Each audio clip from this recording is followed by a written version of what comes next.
अस्सलाम वालेकुम। I am Chaudhary Shahad. आज हम डिस्कस करेंगे गैप्को का टेस्ट जो कि 16 फ़रवरी 2025 को एनटीएस ने लिया था, जूनियर इंजीनियर इलेक्ट्रिकल।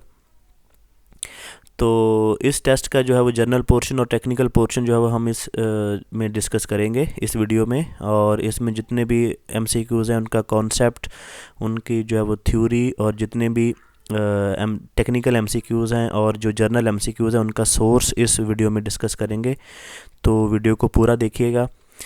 तो चलें, सबसे पहले जो है वो शुरू करते हैं जनरल पोर्शन से। जनरल पोर्शन में बेसिकली जो है वो कंप्यूटर के भी 10 एमसीक्यूज़ थे, तो इनसे स्टार्ट करते हैं। सबसे पहला एमसीक्यूज़ नंबर 1 है the main part of micro computer. Basically ये एमसीक्यूज़ था, तो जब अगर वो मेन पार्ट पूछेगा तो उसमें ऑप्शंस में आपको सीपीयू इसका मेन पार्ट होता है, सेंट्रल प्रोसेसिंग यूनिट। मेमोरी में रैम और रोम होती है, इनपुट डिवाइसेस, और उसके बाद आउटपुट डिवाइसेस, और जो है वो मदरबोर्ड। तो ये एमसीक्यूज़ ऐसे बनता है the main part of micro computer is a CPU is one of the answer. या दूसरा ये एमसीक्यूज़ इसी तरह आता है कि the micro computer is also known as. ठीक है, ये एमसीक्यूज़ बहुत दफ़ा आ चुका है। The micro computer is also known as personal computer. हम जो है माइक्रो कंप्यूटर को पर्सनल कंप्यूटर भी बोलते हैं। एमसीक्यूज़ नंबर 2 है FAT स्टैंड्स फॉर। FAT जो है वो फाइल एलोकेशन टेबल स्टैंड करता है। ठीक है, FAT की full form file allocation table. MCQs number 3 है a person who used his expertise to gain access to other computers to get information illegally or do damage is called hacker। उसको हम hacker बोलते हैं कि जो कोई भी पर्सन हो जो है वो किसी कंप्यूटर की इलीगली एक्सेस ले लेता है तो उसको हम हैकर बोलते हैं। उसके बाद है एमसीक्यूज़ नंबर 4 है what is data redundancy meaning. Data redundancy meaning का मतलब क्या होता है? When the same piece of data exist in 2 places, के मेमोरी में 2 प्लेसेस पे सेम डाटा पड़ा हो तो उसको हम डाटा रिडंडेंसी बोलते हैं। उसके बाद है एमसीक्यूज़ नंबर 5 डेटाबेस की डेफिनेशन आई हुई थी। A database is a organised collection of data, general stores and accessed electrically from computer system. Then MCQs number 6 था 1 किलोबाइट इज़ इक्वल टू, ये 1024 बाइट्स के इक्वल होता है। ठीक है। देन है 7 नंबर एमसीक्यूज़ है attribute is also known as. हम एट्रीब्यूट्स को फील्ड भी बोलते हैं। ठीक है, an attribute is also known as field. MCQ number 8 है what is the use of an attribute. Attribute का यूज़ कहाँ पे करते हैं? To extract some additional information about some objects, के उसके अगर कोई ऑब्जेक्ट था तो उसकी एडिशनल इन्फॉर्मेशन अगर हमने निकालनी है तो उसके लिए हम जो है वो एट्रीब्यूट्स को यूज़ करते हैं। विच of the following, MCQs number 9 है which of the following is not a hardware. तो इसमें माउस भी हार्डवेयर होता है, मदरबोर्ड भी हार्डवेयर होता है, माइक्रो प्रोसेसर चिप भी हार्डवेयर होता है, लेकिन कंपाइलर हार्डवेयर नहीं होता। कंपाइलर हम किस लिए यूज़ करते हैं कि जैसे हमारी C++ प्रोग्रामिंग जब हम करते हैं और अपने कोड को कंपाइल करने के लिए हम जो है वो कंपाइलर यूज़ करते हैं। एमसीक्यूज़ नंबर 10 है computer process data into information by working exclusively with. जो कंप्यूटर डाटा को प्रोसेस करता है वो जो डाटा होता है वो in the form of numbers होता है। नंबर्स को जो है वो करके वो इन्फॉर्मेशन में कन्वर्ट करता है। उसके बाद थे जो है वो पाकिस्तान स्टडी के एमसीक्यूज़ नंबर, सॉरी ये जनरल नॉलेज के MCQs number 11 the old name of Khyber Pakhtunkhwa. ये NWFP थी, नॉर्दर्न फ्रंट प्रोविंस था शायद। ठीक है, north west front province, frontier province था इसका फुल फॉर्म। ये भी अक्सर आ जाती है। एमसीक्यूज़ नंबर 12 है who was the second president of Pakistan. तो ये ज़फ़रुल्लाह खान था। एमसीक्यूज़ नंबर 30 है Balochistan was established as a separate province in its present form in, ये 1970 में जो है बलूचिस्तान को जो है वो सूबे का दर्जा दिया गया था। 14 नंबर एमसीक्यूज़ है which city of Pakistan is called the city of saint. मतलब जो है वो शहर औलिया का शहर किसको बोला जाता है? मुल्तान शरीफ को। उसकी वजह क्या है कि मुल्तान में बहुत ज़्यादा औलिया कराम का मज़ार शरीफ है। अच्छा, how many years in the first constitutional assembly lasted. तो जो पहली पाकिस्तान की कॉन्स्टिट्यूशनल असम्बली थी वो 7 साल रही थी। देन एमसीक्यू नंबर 2 है ये बेसिकली तरतीब जैसे ही मतलब नंबरिंग ऐसे ही दी गई है रैंडमली, ठीक है। तो इसलिए परेशान, सिर्फ नंबरिंग इसलिए दी है ताकि मैं जब नंबर बोलूँ तो आपको पता चल जाए कि कौन सा एमसीक्यूज डिस्कस हो रहा है। एमसीक्यूज नंबर 2 है, who was the second governor general of Pakistan, तो ये ख्वाजा निज़ामुद्दीन था। एमसीक्यूज नंबर 3 है, Mohammad Ali become prime minister in, ये 1955 में जो है वो मोहम्मद अली प्राइम मिनिस्टर बना था। एमसीक्यूज नंबर 4 है, the constitutional of 1956 suggested dash kind of government for the country, तो ये पार्लियामेंटेरी फॉर्म में जो है वो उसने गवर्नमेंट सजेस्ट की थी, जो 1956 का हमारा जो लॉ था, आइन था जो जब बना था। तो उसके आप अच्छा आपने ये करना है, एक तो जैसे ये मोहम्मद अली प्राइम मिनिस्टर के हवाले से जितने भी ये आइंदा वाले टेस्ट के हवाले से आपके जो है वो इल्म में होना चाहिए कि जितने भी पहले 5-7 प्राइम मिनिस्टर हैं ना आपके, उनके नाम आने चाहिए। जो पहले 3-4 प्रेसिडेंट हैं उनका पता होना चाहिए, ठीक है। और पहले जो गवर्नर जनरल हैं पाकिस्तान के उनका पता होना चाहिए। तो ये जो है वो 2-3 प्रेसिडेंट, प्राइम मिनिस्टर और गवर्नर जनरल के आपको नाम जो है वो पता होने चाहिए, ठीक है। तो ये एमसीक्यूज़ जो है वो बार बार रिपीट होते हैं। उसके बाद एमसीक्यूज़ नंबर 5 है, the second martial law was imposed on, ये 25 मार्च 1969 को इम्पोज हुआ था और याहिया खान ने जो है वो इम्पोज किया था, ठीक है। ये से फर्स्ट मार्शल लॉ की डेट आपको पता होनी चाहिए, किसने लगाया था, सेकंड मार्शल लॉ की डेट किसने लगाया था, थर्ड मार्शल लॉ की डेट और वो किसने लगाया था, ये सारी आपको डेट्स पता होनी चाहिए। एमसीक्यू नंबर 6 है, dash Pakistan is known as city of colleges, तो लाहौर को हम सिटी ऑफ कॉलेजेस बोलते हैं। एमसीक्यू नंबर 7 है, the first women to win the Nobel prize was, तो ये मारी क्यूरी थी जिसको नोबेल प्राइज़ मिला था, फर्स्ट वुमेन थी ये। 8 नंबर एमसीक्यूज़ है, who is the author of Pride and Prejudice, तो ये जेन ऑस्टन है उसका नाम। 9 नंबर एमसीक्यूज़ है, the book Hamlet is written by, तो ये विलियम शेक्सपियर ने जो है वो रिटन की थी। 10 नंबर एमसीक्यूज़ है, what is the longest river in the world, तो नील है। एमसीक्यूज़ नंबर 1 है, टेलीफोन वाज इन्वेंटेड बाय, तो ये अलेक्जेंडर ग्राहम बेल ने इन्वेंट किया था टेलीफोन। देन एमसीक्यूज़ नंबर 2 है, which country is known as land of rising sun, तो ये जापान है। एमसीक्यूज़ नंबर 3 है, the largest planet of the solar system is Jupiter, जो लार्जेस्ट प्लैनेट है वो जेपिटर है। एमसीक्यूज़ नंबर 4 है, which is the largest organ in the human body, तो वो स्किन है, skin is also a organ of human body. MCQs number 5 है, which of the following is called as blue planet, तो earth को हम blue planet भी बोलते हैं। एमसीक्यूज़ नंबर 6 है, एट व्हाट एज हज़रत मोहम्मद सल्लल्लाहु अलैहि वसल्लम माइग्रेटेड टू मदीना, तो हज़रत मोहम्मद सल्लल्लाहु अलैहि वसल्लम की उम्र जो है वो उम्र मुबारक 53 साल थी जब आप मदीना शरीफ हिजरत की। एमसीक्यूज़ नंबर 7 है, Muslims are commanded to offer which prayer quickly, नमाज जनाजा है, क्योंकि मेरे नबी ने फरमाया था ना कि आपके घर में अगर कोई मैयत हो जाए तो आपने जो काम जल्दी करने है कि उनका नमाज जनाजा और उसकी जो तदफीन है वो जल्दी करनी है। तो इसलिए जो नमाज जनाजा है इसका हुक्म जो दिया गया वो जल्दी अदा करने का दिया गया, और जो दूसरी नमाज है जो फ़र्ज़ नमाज है उसका जो हुक्म है वो टाइम पे अदा करने का हुक्म है, वो क्विकली नहीं है, टाइम पे है और इसका क्विकली है। 8 नंबर एमसीक्यूज़ है, who did accompany the Hazrat Mohammad सल्लल्लाहु अलैहि वसल्लम in the migration to Medina, तो हज़रत अबू बकर सिद्दीक़ रज़ी अल्लाह ताला अन्हुम थे। देन है 9 नंबर एमसीक्यूज़, हज़रत मोहम्मद सल्लल्लाहु अलैहि वसल्लम वेंट टू सीरिया विद हज़रत अबू तालिब एट द एज ऑफ, तो आप उस वक़्त जो आपकी उम्र मुबारक थी वो 12 साल थी। 10 नंबर एमसीक्यूज़ है, what is the meaning of तहलील, तो रिसाइटेशन ऑफ कलमा इसका मतलब होता है। एमसीक्यूज़ नंबर 11 है, Kausar is the Arabic name, उसका मीनिंग क्या होता है, अबंडेंस। 12 नंबर एमसीक्यूज़ है, सुनान अल सुगरा आल्सो नोन एज, इसको सुनन अल निसाई भी बोलते हैं, ठीक है, ये उसका दूसरा नाम है। एमसीक्यूज़ नंबर 13 है, द वर्ड या यूहन नबी मैंशनड इन कुरान, ये 13 टाइम मेंशन हुआ है। इसका बेसिकली कन्फ्यूजन है, ये कुछ कहीं पे 11 टाइम लिखा है, कहीं पे 13 है, तो इसको आपने एक दफ़ा फिर वेरीफाई कर लेना है।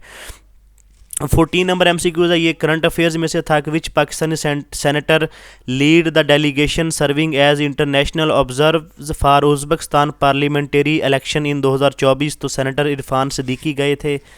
एमसीक्यूज़ नंबर फिर 1 है, the film that won Oscar for best international feature film in 2024 was, तो उसका नाम है the zone of interest. MCQ number 2 है the India assume the G20 presidency in, ये 2023 में जो अब इंडिया ने अज्यूम की थी G20 की presidency. G20 is a organization of developed countries. MCQ number 3 है स्टेरे नाइट, ये एक पेंटिंग है, इज़ द पेंटिंग ऑफ, ये विंसेंट वैन गॉग की पेंटिंग है। MCQ नंबर फिर 1 है the data arranged in intelligible form is called, उसको हम इंफॉर्मेशन बोलते हैं। देन MCQ नंबर 2 है which is the largest crude oil producing country, तो ये यूनाइटेड स्टेट भी है। 2023 में तो यूनाइटेड स्टेट था, लेकिन 2024 में जो है वो सऊदी अरेबिया जो है वो आजकल जो है वो लार्जेस्ट क्रूड ऑयल प्रोड्यूसर है। ठीक है, तो ये दोनों पे को अगेन आपने वेरीफाई कर लेना है। MCQ नंबर 3 है the summer 2024 is hottest on record for continent, ये यूरोप में जो है वो रिकॉर्ड हुआ था हॉटेस्ट। MCQ नंबर 4 है Excel, PowerPoint and MS Word are collectively classified as, इसको हम MS ऑफिस बोलते हैं। ये सॉरी गलती से MS वर्ड लिखा हुआ है, इसको हम MS ऑफिस, बेसिकली इन तीनों का नाम क्या होता है, MS ऑफिस होता है। और MS ऑफिस में हमारे पास 3 ऑप्शन होते हैं, उसमें एक्सेल भी होता है, पावर पॉइंट भी होता है और MS वर्ड भी होता है। तो यहाँ पे जो आंसर आएगा वो MS ऑफिस आएगा, इसको कलेक्टिवली हम MS ऑफिस बोलते हैं। MCQ नंबर 5 है सूरा अल बकरा इज़ द सेकंड सूरा ऑफ द होली कुरान, बकरा का मतलब क्या होता है, काऊ होता है, गाय। एंड ये भी हमारा जनरल नॉलेज का है। Who is the current secretary general of UNO, तो अंतोनियो गटरस इसका नाम है। तो ये था हमारे पास जो पोर्शन था, जर्नल पोर्शन, जिसमें जो है वो इस्लामिक स्टडी हो गया, पाक स्टडी हो गया, करंट अफेयर्स के MCQs थे और जो है वो जनरल नॉलेज के थे। तो ये तकरीबन आलमोस्ट आपको पाक MCQs की जो वेबसाइट है वहाँ पे मिल जाएंगे। और जो दूसरा जो है करंट अफेयर्स प्रिपेयर करने के लिए आपने ये करना है कि जो लास्ट 2 साल के करंट अफेयर्स होते हैं वो इम्पोर्टेंट होते हैं, तो वो आपने लाजमी कवर करने हैं। जैसे अभी जो चल रहा है वो फेब 2025 चल रहा है, तो आप जो है वो फेब 2024, फेब 2023 मतलब जनवरी 2023 तक, 23 से लेके अब तक तो आपने जो है वो लाजमी कवर करने हैं। ठीक है, लेकिन अगर आप 3 साल के कवर कर लेंगे पिछले, मतलब 24, 23 और अगर जनवरी 2022 तक के आप क्लियर कर लेंगे तो आपको कोई मसला नहीं होगा। ठीक है, क्योंकि मोस्टली तो वो जो MCQs आते हैं वो हमारे लास्ट 2 साल के जो करंट अफेयर्स होते हैं उन्हीं में से आते हैं। लेकिन अगर इन केस वो थोड़ा सा और पीछे चला जाए तो फिर मसला हो सकता है। लेकिन अगर आप 3 साल के कवर कर लेते हैं तो बहुत अच्छा है, लेकिन जो है वो 2 साल से भी काम चल जाएगा। तो ये कोशिश करें सारे जो है वो आप पाक MCQs वेबसाइट से कर लें।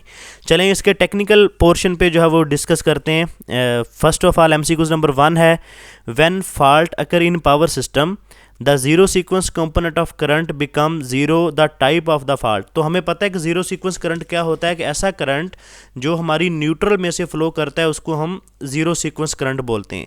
और ज़ीरो सीक्वेंस जो करंट होता है वो उसी सूरत में फ़्लो करता है जब आपका जो लोड होता है वो सारा बैलेंस होता है, तो अदरवाइज़ जो है वो ज़ीरो सीक्वेंस करंट नहीं फ़्लो करता। ठीक है, और अगर आपका जो लाइन टू लाइन फॉल्ट है जिसको हम जो है वो अनसिमेट्रिकल फॉल्ट बोलते हैं, जब आपका लाइन टू लाइन फॉल्ट आएगा तो उस वक़्त आपका जो ज़ीरो सीक्वेंस करंट है वो ज़ीरो हो जाएगा, वो नहीं फ़्लो करेगा। तो उस सूरत में जो फॉल्ट होगा वो लाइन टू लाइन फॉल्ट होगा और उस वक़्त आपका जो ज़ीरो सीक्वेंस करंट है वो सिस्टम में फ़्लो नहीं करेगा। ठीक है, और इसको अनसिमेट्रिकल फॉल्ट भी बोलते हैं।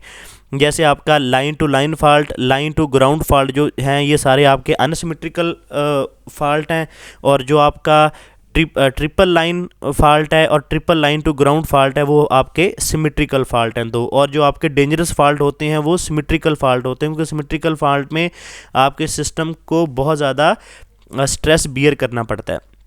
MCQ नंबर 2 है the key characteristics of induction motor includes, जो आपकी इंडक्शन मोटर की करेक्टरिस्टिक्स है वो रिलायंस ऑन इलेक्ट्रोमैग्नेटिक इंडक्शन है, कि जब आपकी जो है वो स्टेटर में इलेक्ट्रोमैग्नेटिक इंडक्शन होती है वो आपके जो है वो रूटर को मैग्नेटाइज करता है और रूटर जो है वो आपका रोटेट करता है आपके स्टेटर के अंदर।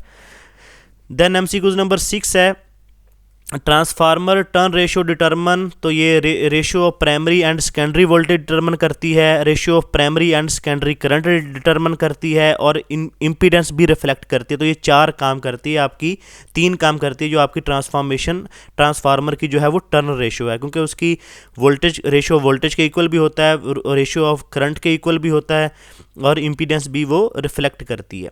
MCQ नंबर 3 है, a bus bar is in a electrical conductor use to, जो आपकी बस बार होती है ये बेसिकली कोई काम नहीं कर रही होती, इसमें जो है वो आपके इनकमिंग सर्किट और आउटगोइंग सर्किट कनेक्टेड होते हैं। ये collect and distribute electrical power, ये कलेक्ट भी करती है पावर को और डिस्ट्रीब्यूट भी करती है, ठीक है। It is just a bundle of conductor that जो है वो इनकमिंग, जिस पे जो है वो इनकमिंग फीडर और आउटगोइंग फीडर आपके कनेक्ट होते हैं। MCQ नंबर 4 है, a synchronous motor runs at synchronous speed because the rotor pole are magnetically locked to the rotating magnetic field generated by the stator winding. इसमें question ये था कि जो सिंक्रोनस मोटर है वो सिंक्रोनस स्पीड पे क्यों चलती है, क्योंकि उसके जो रोटर पोल होते हैं वो मैग्नेटिकली लॉक्ड होते हैं रोटेटिंग मैग्नेटिक फील्ड जो कि स्टेटर जनरेट करता है। MCQ नंबर 5 है, the power in single phase AC circuit जो होती है ये आपने याद रखना है। इसमें जो कन्फ्यूजन होती है कि P is equal to VI cos theta, इसमें वोल्टेज और जो करंट होंगे वो RMS वैल्यू होगी, ठीक है, क्योंकि हमारी जो जर्नल वैल्यू है करंट और वोल्टेज की वो RMS वैल्यू होती है। तो इसीलिए जब भी हम सिंगल फेज़ हो 3 फेज़ हो, जब हम पावर की बात करेंगे तो वो हमेशा RMS वैल्यू ही कंसीडर करते हैं, ठीक है। RMS वैल्यू हम कंसीडर क्यों करते हैं, क्योंकि ये हमें कंपैरिजन देती है DC के साथ। तो इसका मतलब क्या है कि अगर आपके पास 1 एम्पेयर DC का है और 1 एम्पेयर RMS AC का है तो दोनों जो अगर हीट जनरेट करेंगे वो इक्वल होगी, क्योंकि इसलिए हम जो RMS वैल्यू AC में डील करते हैं। तो ये P is equal to VRMS IRMS cos theta होगी, ठीक है। अगर यहाँ पे अगर हम VP कर दें, IP कर दें, cos फाई कर दें तो ये वाली जो पावर है वो सिंगल फेज में हम कंसीडर नहीं करते। MCQ नंबर 6 है, average power in 3 phase AC circuit जो हम लेते हैं वो P is equal to 3 square root VI और करंट का और cos फाई। तो ये हम इससे जो है ज़ाहिर करते हैं वो 3 फेज में जो है वो हमारे पास 3 स्क्वेयर रूट भी आ जाता है। MCQ नंबर 7 है, the time constant of charging capacitor in RC circuit किसके इक्वल होता है, it is the product of resistance and capacitance of the circuit, कि जो टाइम कांस्टेंट हम RC सर्किट में निकालते हैं वो रेजिस्टेंस और कैपेसिटर का प्रोडक्ट होता है, T is equal to RC। उसके बाद MCQ नंबर 8 है, अ ट्राइएक इज़ अ ये 3 टर्मिनल बाई डायरेक्शनल स्विच होता है, इसके 3 टर्मिनल होते हैं और ये बाई डायरेक्शनल होता है। उसके बाद MCQ नंबर 1 है, ये बेसिकली जर्नल क्वेश्चन है कि इन पाकिस्तान कॉमन डिस्ट्रीब्यूशन जो ट्रांसफार्मर के कनेक्शन होते हैं वो डेल्टा स्टार होते हैं, क्योंकि हमारे जो डिस्ट्रीब्यूशन है वो हमारी 400 वोल्ट 3 फेज़ में है और 230 वोल्ट हमारी सिंगल फेज़ में जो हमारी डिस्ट्रीब्यूशन है, और क्योंकि स्टार कनेक्शन में न्यूट्रल अवेलेबल होता है तो इसलिए जितने भी हमारे डिस्ट्रीब्यूशन के ट्रांसफार्मर होते हैं वो डेल्टा स्टार में कनेक्टेड होते हैं। उसके बाद MCQ नंबर 2 था ये भी उसने खुद बनाया था कि in single phase load 220 volt is appeared across the phase two neutral. एक हमारे पास सिंगल फेज का लोड कनेक्टेड है, उसके फेज और न्यूट्रल के दरमियान 220 वोल्ट जो है वो अपीयर हो रहे हैं, मतलब दोनों के दरमियान जो वोल्टेज हैं वो 220 वोल्ट हैं। When neutral wire is disconnected, अगर उसने न्यूट्रल वायर निकाल दी एंड फेज इज कनेक्टेड, उसने एक और फेज कनेक्ट कर दिया वहाँ पे, तो अब यहाँ पे जो सिस्टम हो गया वो हमारा 2 फेज सिस्टम हो गया, ठीक है। तो उसके बाद वोल्टेज कितने होंगे, वो आपके जो वोल्टेज होंगे वो डबल हो जाएंगे, 220 हैं तो वो क्या बन जाएंगे, 440 बन जाएंगे। हाँ, अगर वो ये कहता कि 3 फेज़ हमारे जो सिस्टम था 3 फेज़ में से 2 फेज़ उसने कनेक्ट कर दिए तो फिर हम जो है वो सिंगल फेज़ से, या ऐसे ये MCQs होता है कि सिंगल फेज़ से हमने 3 फेज़ के वोल्टेज निकालने हैं तो फिर हम जो है 1.73 वाला फार्मूला यूज़ करते हैं। अब यहाँ पे जो अगर 2 फेज़ का सिस्टम बोलेगा तो 2 फेज़ में आपके जो वोल्टेज होंगे वो सिंपली डबल हो जाते हैं, लेकिन 3 फेज़ में अगर आपने सिंगल फेज़ के वोल्टेज निकालने होते हैं जिसको हम लाइन वोल्टेज बोलते हैं, वो क्या करते हैं 3 फेज़ को 1.73 से डिवाइड करते हैं, ठीक है। ये दोनों का आपने डिफरेंस याद रखना है। MCQ नंबर 3 है, ये भी उसने खुद बनाया था। Basic distribution system in Pakistan जो है सिस्टम वो रेडियल होता है। रेडियल में बेसिकली क्या होता है कि पीछे आपका सोर्स होता है और वहाँ से जो है वो आपके लोड के जो पॉइंट्स होते हैं वो निकलते जाते हैं और एट एंड पे जो है आपका जो फीडर है वो ख़त्म हो जाता है, ठीक है। उसको हम रेडियल फीडर बोलते हैं। और रिंग मीन फीडर में क्या मकसद होता है कि रिंग फीडर में जो सोर्स होते हैं वो मल्टीपल होते हैं, रेडियल फीडर में जो सोर्स होता है वो एक ही होता है। और जो आपका मोस्ट रिलायबल जो डिस्ट्रीब्यूशन सिस्टम है वो आपका रिंग मेन सिस्टम है, ठीक है। रिंग मेन में जो होता है कि आपके पास मल्टीपल सोर्स होते हैं, आप जो पावर है किसी भी साइड को मूव करवा सकते हैं। MCQ नंबर 4 है, connecting a shunt in parallel with the galvanometer gives, ये आपका एमीटर में कन्वर्ट हो जाता है। MCQ नंबर 5 है, amplifier has voltage gain of 40 dB if the value of output voltage gain is 10 volt then what is the value of input voltage gain. अब ये formula क्या होता है कि जो इसका आउटपुट गेन होता है, वोल्टेज गेन होता है, is equal to 20 log V output over V input. तो यहाँ पे अगर इसको सॉल्व करेंगे तो 100, अगर ये आउटपुट इनपुट वोल्टेज गेन पूछ रहा है तो आप 100 से इसको डिवाइड कर देंगे आउटपुट वोल्टेज गेन को। और अगर ये जो आउटपुट गेन हमें पूछेगा और इनपुट गेन हमें देगा तो हम उसको सिंपली 100 से मल्टीप्लाई कर देंगे। तो यहाँ पे क्योंकि अब इसको voltage gain is equal to 20 log V out over V in इसका फार्मूला होता है, और उसको अगर सॉल्व करेंगे तो आपका जो आंसर बनेगा वो 0.1 बनेगा। आपका जो वोल्टेज गेन होगा इनपुट का वो 0.1 होगा। MCQ नंबर 6 है, when a portion of amplifier output signal is feedback to the input reducing the overall output this is known as, तो ये हमारी नेगेटिव फीडबैक होती है जो कि हमारे जो ओवरऑल गेन को रिड्यूस कर देती है।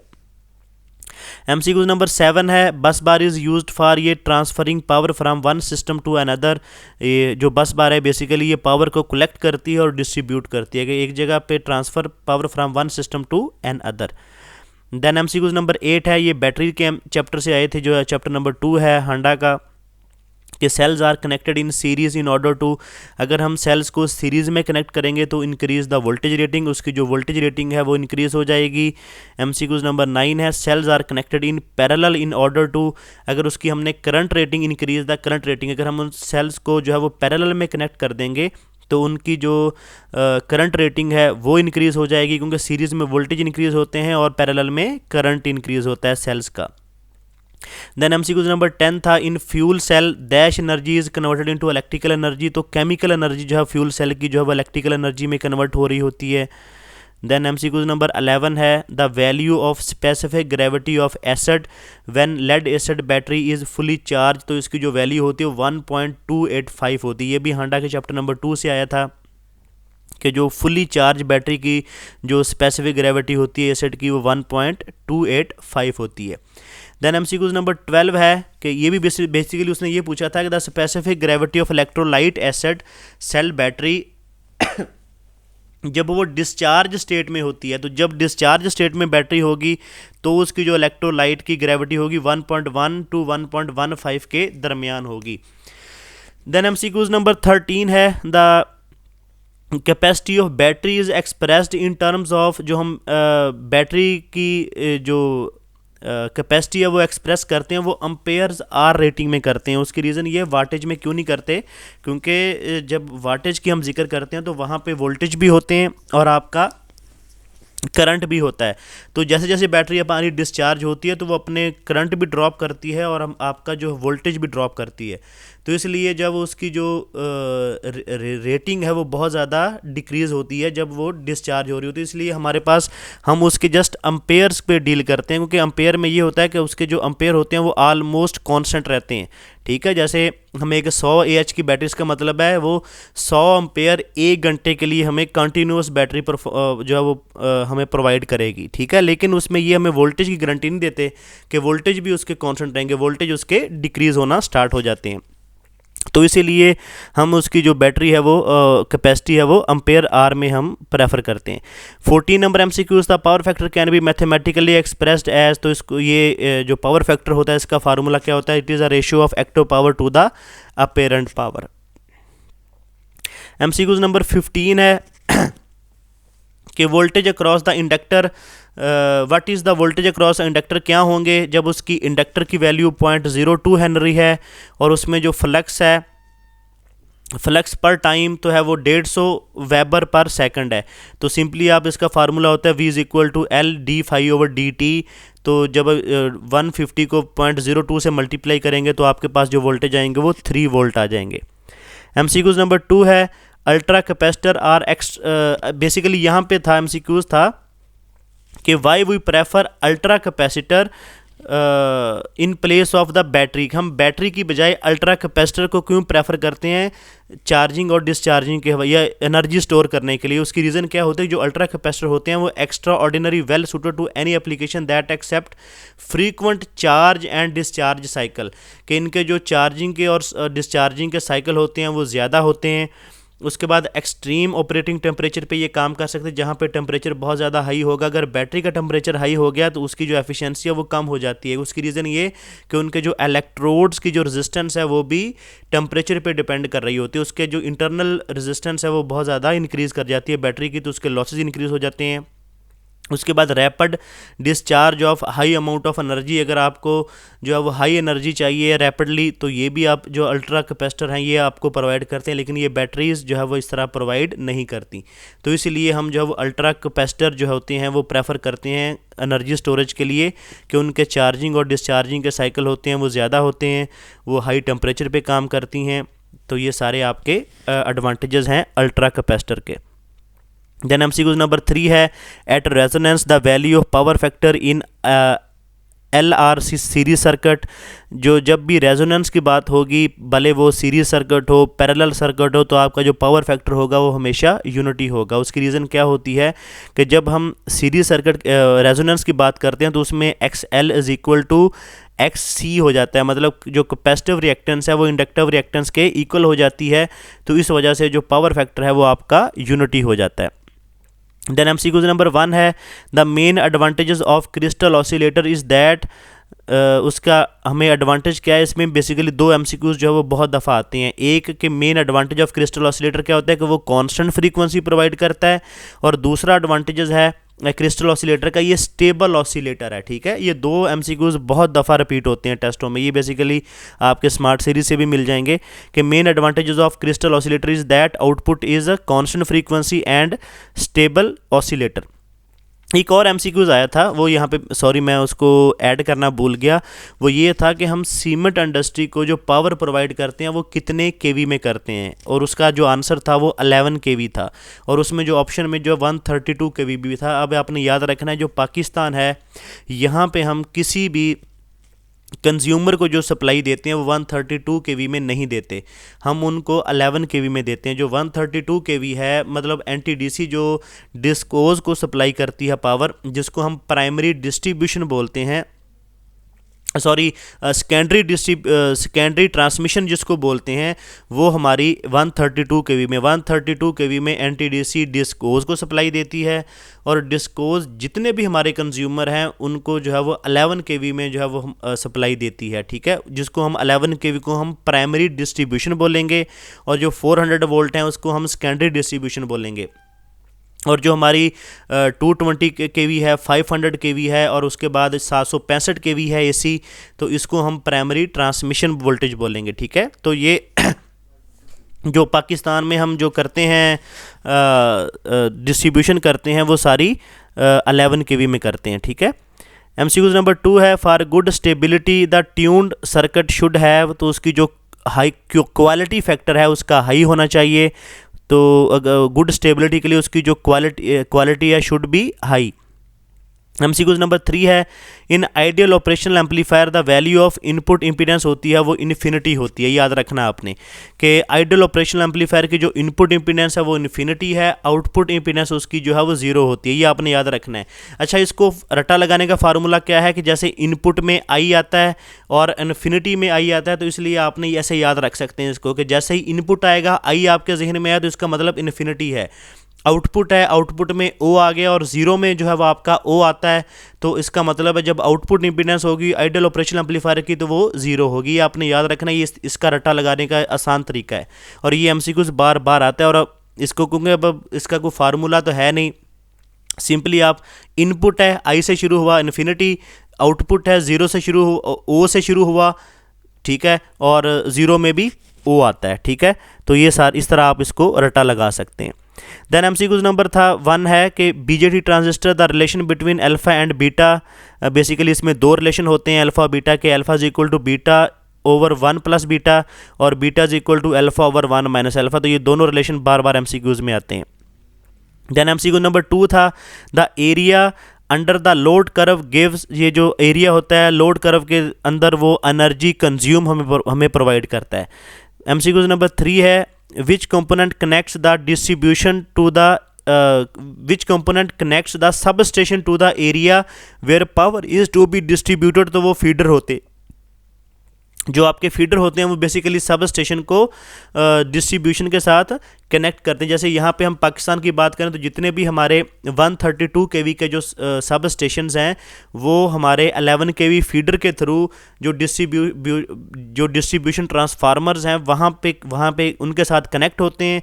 और उसके बाद सर्विस मेन्स के साथ डिस्ट्रीब्यूशन ट्रांसफार्मर से जो कंज्यूमर के मीटर तक जो तार जाती है उसको हम सर्विस मेन बोलते हैं, ठीक है। तो वो सर्विस मेन के थ्रू जो है वो हमारे कंज्यूमर के साथ कनेक्ट हो जाते हैं। तो कंज्यूमर के साथ कनेक्ट होने को सर्विस मेन होती है और जो डिस्ट्रीब्यूटर के साथ कनेक्ट होता है वो फीडर होता है। एमसीक्यू नंबर 4 है what is the main reason of using high voltage for long distance power transmission line. तो इसका reduction in the transmission losses है कि ट्रांसमिशन लॉस को कम करने के लिए हम हाई वोल्टेज में जो है वो ट्रांसमिशन करते हैं। एमसीक्यूज नंबर 1 है what is the disadvantage of Gauss Seidel method over Newton Raphson method in load flow analysis. तो इसका जो डिसएडवांटेज है वो basically more number of iterations है। ये हमारा आपका जो BL थराजा का पावर सिस्टम का चैप्टर ये वहाँ से आया था। एमसीक्यूज नंबर 2 है the primary objective of economic load dispatch in power system operation is. ये बेसिकली इकोनॉमिक लोड डिस्पैच क्या होता है, जो पाकिस्तान में इकोनॉमिक लोड डिस्पैच का जो काम करता है वो NTDC करती है। और उसका NTDC का जो बेसिकली एक डिपार्टमेंट है NPCC, ठीक है, नेशनल पावर कंट्रोल सेंटर, जिसको सिस्टम ऑपरेटर भी बोलते हैं। ये इकोनॉमिक लोड डिस्पैच का काम NPCC करती है। ये किस तरह परफॉर्म करती है, बेसिकली इकोनॉमिक लोड डिस्पैच होता क्या है, to minimize the total cost of power generation while meeting the system load demand. कि हमारी जो जनरेशन की जो कॉस्ट है उसको कम करने को हम इकोनॉमिक लोड डिस्पैच बोलते हैं। अब वो करते कैसे हैं, फर्स्ट ऑफ ऑल तो गवर्नमेंट क्या करती, जितने भी हमारे रजिस्टर्ड पावर प्लांट होते हैं उनकी पर यूनिट कॉस्ट की एक लिस्ट बनाती है।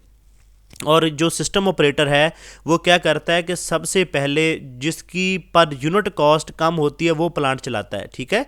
और क्या करता है कि वो उसको हम मेरिट ऑर्डर बोलते हैं। और वो क्या करता है वो 1 से शुरू कर लेता है, जो जिसकी सबसे कॉस्ट कम होगी वो सबसे पहले होगा और जिसकी कॉस्ट पर यूनिट कॉस्ट सबसे ज़्यादा होगी वो एंड पे होगा। तो वो क्या करेगा कि जैसे जैसे उसकी डिमांड बढ़ेगी वो ऊपर वाले जो पावर प्लांट है वो चलवाएगा, जिसकी कॉस्ट ज़्यादा है उन पावर प्लांट को वो नहीं चलवाएगा। तो इससे क्या होगा, आपकी जो जनरेशन कॉस्ट है वो कम हो जाती है। इसको हम इकोनॉमिक लोड डिस्पैच बोलते हैं। और दूसरा ये काम करता है कि जब आपके सिस्टम में जो आपकी जनरेशन है वो एक्स्ट्रा होगी तो वो क्या करेगा, वो पावर प्लांट को बंद भी करवा देगा ताकि जो है वो आपकी जो कॉस्ट है पर यूनिट कॉस्ट है वो कम हो जाए। एमसीक्यूज नंबर 3 है which network topology is considered passive. तो ये बस जो टोपोलॉजी है इसको हम पैसिव कंसीडर करते हैं। एमसीक्यूज नंबर 4 है अ नेटवर्क विच कंटेन्स 1 और more than 1 source of EMF, इसको हम एक्टिव नेटवर्क बोलते हैं। एमसीक्यूज नंबर 5 है in Newton Raphson method the type of place it find is. ये जो फाइंड करता है वो root of the function find करता है, ठीक है, Newton Raphson method. Then MCQs number 6 है कि which quantities are specified of slack bus. Slack bus में कौन कौन सी जो क्वांटिटी है वो स्पेसिफाई होती हैं, वोल्टेज और पावर एंगल, ये 2 क्वांटिटी जो है वो स्पेसिफाई होती हैं। एमसीक्यूज नंबर 7 है a wave of frequency 1 gigahertz has wavelength. तो उसकी जो वेवलेंथ होगी वो 0.3 मीटर होगी, V is equal to F lambda. तो ये फार्मूला हम यूज़ करेंगे। एमसीक्यूज नंबर 8 है to avoid distortion in the signal, जो मॉड्यूलेशन इंडेक्स शुड बी, जो आपका मॉड्यूलेशन इंडेक्स है वो लेस देन और इक्वल टू 1 होना चाहिए to avoid distortion in signal. Then है ये आपका था लास्ट एमसीक्यूज़। बेसिकली क्योंकि इसका जो पूरे एमसीक्यूज़ थे वो नहीं आए थे बाहर, तो जितने एमसीक्यूज़ अवेलेबल थे वो सारे कंपाइल कर दिए। तो अगर जो है वो टेस्ट दोबारा हमें कुछ और एमसीक्यूज़ मिले तो इंशाल्लाह हम उसकी भी वीडियो बना देंगे। तो ये बेसिकली थे कॉन्सेप्ट, आपके रिवाइज हो जाएंगे। ये जो टेस्ट है वो इसलिए ज़्यादा इम्पोर्टेंट है कि एक तो आपके जो जर्नल पोर्शन है वो आपका रिवाइज हो जाएगा और आपको पता चल जाएगा कि जो जर्नल पोर्शन कहाँ कहाँ से पिक हुआ है और क्या क्या चीज़ें आपकी वीक हैं, ठीक है। तो और उसके बाद इसका जो टेक्निकल पोर्शन था वो ज़्यादातर जो है वो हांडा की बुक से जो है वो कॉपी पेस्ट था, ठीक है। तो हांडा की बुक से आपने जो प्रेपरेशन काफ़ी करनी है। और बी एल थराजा के जो इम्पोर्टेंट चैप्टर्स हैं, एस सी आर के जो चैप्टर है बी एल थराजा का इलेक्ट्रॉनिक्स पोर्शन का, वहाँ से काफ़ी एम सी क्यूज़ थे। तो ट्राई करें कि जो इलेक्ट्रॉनिक्स पोर्शन है वो आप बी एल थराजा से कवर करें। हांडा के जितने भी इम्पोर्टेंट चैप्टर्स हैं वो हमारे चैनल पे जो है वो वीडियो अपलोडेड है जिस पे हमने चैप्टर मार्क करवाए हैं हांडा के इम्पोर्टेंट, तो आप उनको कवर करें तो इंशाल्लाह आपके जो रिज़ल्ट्स हैं वो अच्छे हो जाएंगे, ठीक है। तो अगर कोई आपको कन्फ्यूजन है, कोई टेस्ट जो है आपको हेल्प चाहिए तो आप कमेंट कर सकते हैं। और हमारा जो है वो डिस्कोर्स प्रेपरेशन का जो ग्रुप है, व्हाट्सएप ग्रुप, वो ज्वाइन कर लें। और उसमें जितनी भी क्यूरीज़ हैं आप मुझे पर्सनली मैसेज भी कर सकते हैं व्हाट्सएप पे। तो मैं इंशाल्लाह आपको ट्राई करूँगा रिप्लाई करने की। तो अगर आपको वीडियो अच्छी लगी हो तो वीडियो को लाइक कर दें, शेयर कर दें और चैनल को सब्सक्राइब कर लें ताकि आने वाली वीडियोज़ का नोटिफिकेशन आपको मिल सके।